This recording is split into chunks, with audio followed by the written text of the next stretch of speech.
Parlons un peu des parents africains. Devant moi, j'ai un verset biblique. Même sans le dire, vous savez exactement de quel verset biblique je vais parler. Je vais le citer après. C'est un verset biblique que les parents africains, ils aiment bien utiliser contre nous pour nous manipuler ou pour dire qu'ils sont supérieurs à nous. Attention, il faut respecter ses parents. Cependant, le respect, c'est réciproque. Cela va de soi. Pourquoi comme titre la malédiction de la haine? La malédiction de la haine, ça vient de Naruto, plus précisément chez les Uchiwa. Moi, j'aime bien faire des parallèles entre les sujets que j'aborde et les animés, parce que les animés, les citations que disent les personnages, ça peut refléter la vraie vie, ça peut aider dans la vraie vie, que ce soit Aizen, Itachi, Madara, même Luffy, ça peut aider dans la vraie vie, ça peut être instructif. D'ailleurs, shout out à Masashi, pardon, pas Masahiro, Masashi Kishimoto, qui est le papa de Naruto. Pour moi, Naruto, c'est le meilleur animé, l'animé que je préfère de loin. Shout out à lui pour son chef-d'œuvre. Je disais pour résumer, la malédiction de la haine, ça existe dans Naruto chez les Uchiwa, pour être précis. Ce n'est pas une pathologie en soi, c'est un idéal qui les fait penser qu'ils sont supérieurs aux autres. Vous voyez, le fait d'être supérieur, les parents africains, ils pensent qu'ils sont supérieurs à nous, leurs enfants. En plus de ça, les Ujiwa, ils ont une magnifique capacité dans leurs yeux qu'on appelle le Sharingan. Ça leur permet de copier les techniques d'autres utilisateurs, de leurs ennemis, mais ils ne peuvent pas copier les aptitudes héréditaires passées de père en fille, de père en fille. Et dans leurs yeux, dans leur Sharingan, ils ont aussi une autre capacité qui s'appelle le Genjutsu. Bon, là, il n'y a pas que les utilisateurs du Sharingan qui peuvent utiliser le Genjutsu. Le Genjutsu, ça permet de manipuler les gens, les parents africains. Ils aiment nous manipuler et ça permet de plonger les gens dans des illusions. Comme nous, leurs enfants, ils nous manipulent tellement que parfois on est bloqué dans une illusion, pardon, et on ne sait pas comment en sortir tellement ils ils nous ont plongé dans le noir, ils nous ont plongé dans un pli. Mais vous allez comprendre ce que je veux dire. Le verset que je vais aborder, vous le savez déjà, honore ton père et ta mère. Ça se trouve dans Deutéronome chapitre 5, verset 16. Souvent, je suis un petit peu confus parce qu'on voit aussi ça dans Exode. Honore ton père et ta mère, comme l'Éternel, ton Dieu, te l'a ordonné, afin que tes jours se prolongent et que tu sois heureux dans le pays que l'Éternel, ton Dieu, te donne. Alors, moi, je respecte ce verset, mais à aucun moment je vois que nos parents, ce sont les dieux sur terre. Parce que le problème de nos parents, c'est qu'ils ont tendance à prendre ce verset, à le tourner à l'envers, à tourner la Bible à l'envers et à l'utiliser à leur guise pour nous faire du mal. Ça veut dire, on fait quelque chose qui ne leur plaît pas, voilà, toi tu vas aller en enfer. Dieu a dit que si tu fais du mal à tes parents, tu ça va pas aller dans ta vie, c'est vrai. Si tu frappes tes parents dans ta vie, ça ne va pas aller. Mais si tu te défends, si tu oses juste te défendre parce que l'un de tes parents ne t'a pas bien parlé, ils vont sortir exactement ce verset de la Bible. Pour moi, nos parents, ce ne sont pas les dieux sur terre. Et plus précisément, pour moi, nos parents, ce sont les dieux de la destruction sur terre. Là, je fais un parallèle avec Dragon Ball Super. Pour ceux qui connaissent, Beerus et Champa, son frère jumeau, etc. Pourquoi je dis que les parents africains, ce sont les dieux de la destruction sur terre? Parce que je ne vois pas autant de cruauté envers une communauté qui a autant de cruauté envers ses enfants. Je ne vois pas ça chez les Blancs, je ne vois pas ça chez les Asiatiques, chez les Japonais, chez les Taïwanais. Je ne vois ça nulle part ailleurs. Attention, je ne dis pas qu'il n'y a personne d'autre, mis à part les Noirs, qui ne sont pas dans des familles abusives, dans des familles toxiques. Mais c'est la vérité, je ne vois pas ça nulle part ailleurs. Pourquoi je dis que les parents noirs, les parents africains, ce sont les dieux de la destruction sur la terre? Parce que ils mènent le chaos dans leur foyer. Dans leur foyer, c'est la division. Les enfants ne s'aiment pas. Et je dirais que c'est à cause de leurs parents. Ils aiment bien comparer les enfants entre eux, les rabaisser, les frapper quand ils ne sont pas d'accord avec leurs enfants. Et ce qui m'attriste le plus, c'est de se dire que il y a certains parents, ils rentrent du boulot, ils sont frustrés, ils sont énervés, et ils vont passer leur nerf sur leurs enfants, ils vont les frapper. Pourquoi? Je ne le saurais jamais.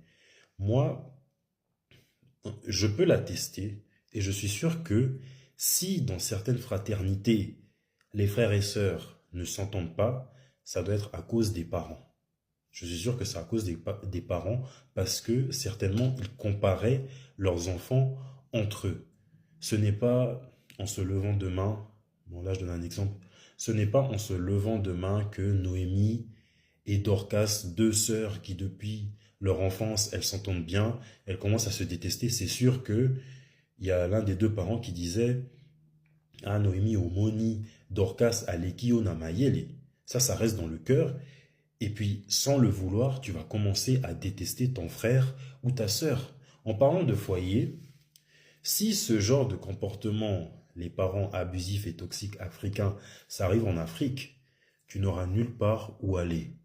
Tu veux t'échapper de la maison, d'accord. Tu t'échappes de la maison, tu sais que c'est la mort qui t'attend. Bien sûr qu'en Afrique, on n'est pas limité. Il y a des hôpitaux, mais il faut être réaliste. Si tu sors de chez toi, c'est la mort qui t'attend. Si tu retournes chez toi, tu auras juste une mort un peu plus lente. Alors qu'en Europe, si il y a des enfants africains qui ne s'entendent pas bien avec leurs parents, ils peuvent décider de fuir. Et souvent, ce que j'ai remarqué, c'est qu'il y en a, ils sont bloqués, nos aînés, ils sont bloqués dans cette mentalité de colon, et il y en a, ils s'adaptent. Ceux qui sont bloqués dans cette mentalité de colon, j'ai remarqué qu'ils sont nés entre les années 70, 80. Ça veut dire, ils ont grandi en Afrique, ils viennent en Europe, ils gardent, malgré le fait qu'ils aient grandi en Europe, ils gardent leur mentalité de colon. Ça veut dire, ils voient un enfant africain se disputer avec ses parents, ils vont dire c'est ta mère, c'est ton père, demande-lui pardon, même si le parent il est en tort. Et il y a aussi un deuxième cas de figure, c'est ceux qui se sont adaptés. Ils sont venus en Suisse, peu importe dans le monde, en Europe, très jeunes. Cependant, ils se sont adaptés. Ça, ce sont ceux que je préfère parce que même s'ils gardent un peu leur mentalité, leurs parents leur ont peut-être fait du mal, ils respectent leurs parents.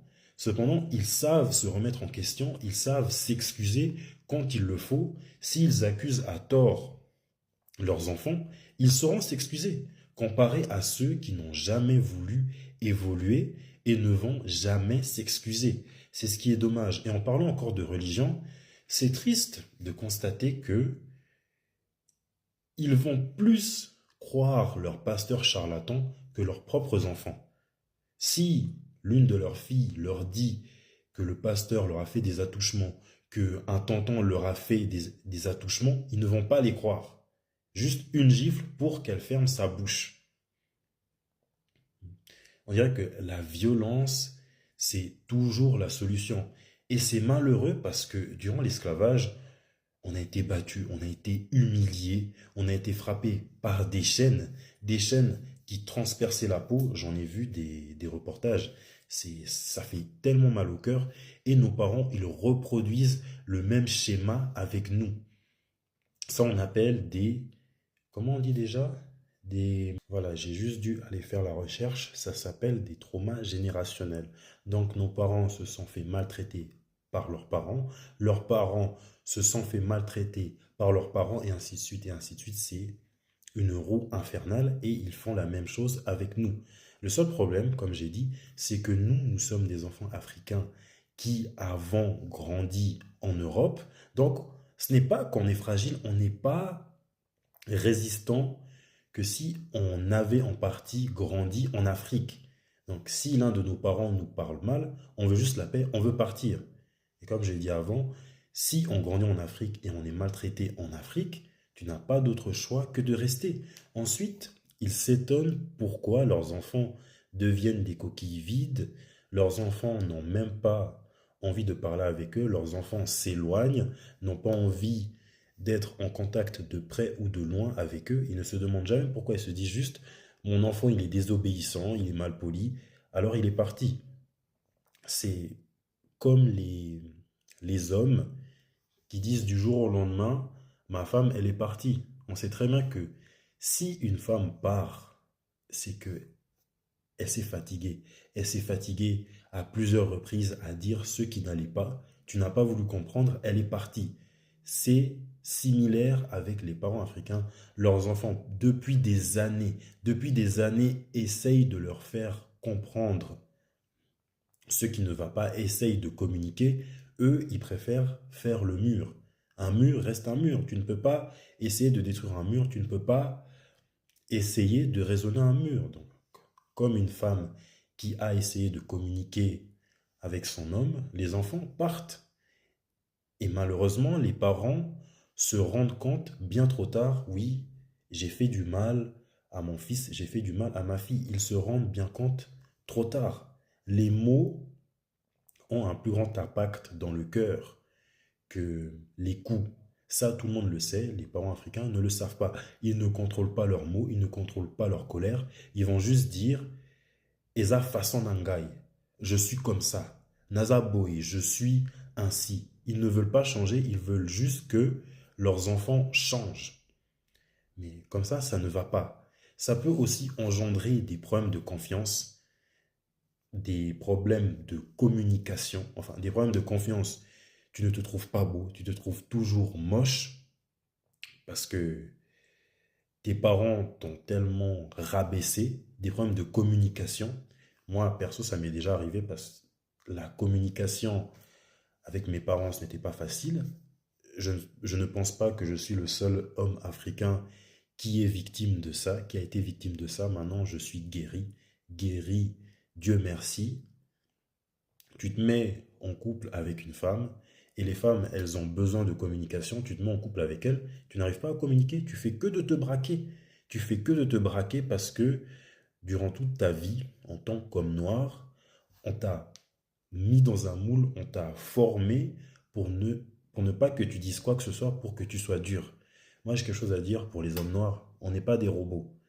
Arrêtez de croire qu'il ne faut pas pleurer. Même les hommes en général, de toutes couleurs, arrêtez de croire qu'il faut retenir vos larmes. Arrêtez de croire que vous êtes des robots. Arrêtez de faire les durs. La vie en soi, elle est dure.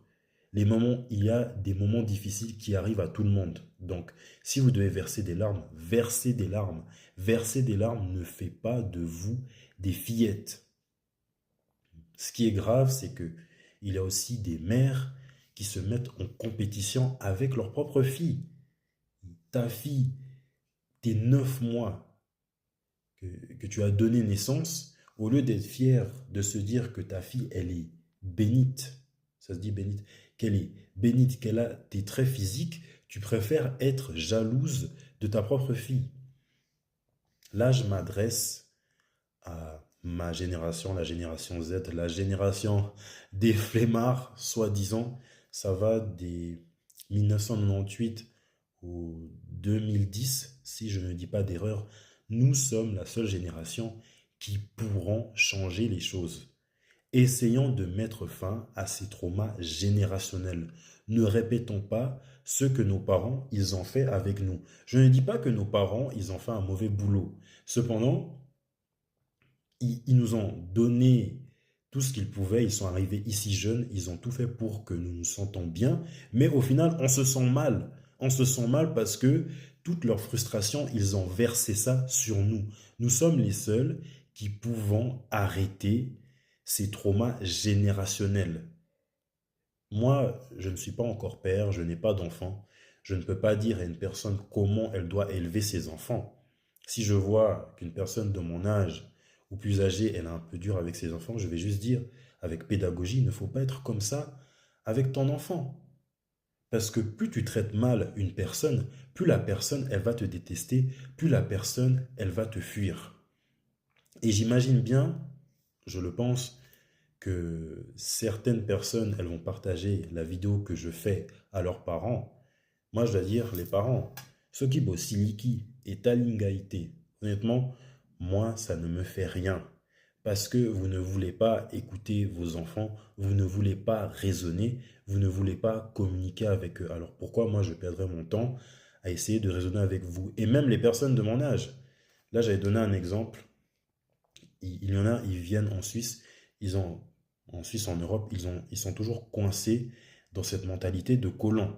Alors qu'il y en a du même âge qu'eux, ils ont voulu s'adapter pour parler, discuter, s'excuser envers leurs enfants. Il y en a, ils sont bloqués. Ceux qui sont nés dans les années 70, 80, ou ceux de mon âge, qui sont nés dans les années 90, ils poursuivent ce schéma de trauma générationnel en se disant qu'ils doivent élever leurs enfants de la même façon qu'ils se sont fait élever. Vous non plus, je ne vais pas vous écouter. Oui, c'est ta mère. Oui, c'est ton père. Je le sais. Le respect, ça va dans les deux sens. Arrêtez de dire c'est ta mère, c'est ton père, on leur doit le respect, on leur doit tout, on leur doit le respect. Cependant, le respect, c'est réciproque. Ça ne va pas que dans un seul sens. Moi, je mets entre les mains de Dieu les enfants de mon âge, tous ceux, ou même plus, tous ceux qui ont connu des traumas générationnels de la part de leurs parents, tous ceux qui se sont fait insulter en tort à travers sans raison, tous ceux qui se sont fait battre par leurs parents, j'espère que vos cœurs pourront guérir. J'ai omis quelque chose. Ce n'est pas nouveau que dans les familles africaines, ils sont toujours durs envers les jeunes filles. J'ai dit que lorsqu'une jeune fille, elle a des attouchements de la part des pasteurs, des oncles, on s'en fout. Et ce que je ne comprends pas, c'est que pourquoi, quand une jeune fille africaine, elle n'est plus vierge, euh, vous la coulez sur la croix, vous voulez la tabasser à mort, on dirait que c'est un crime.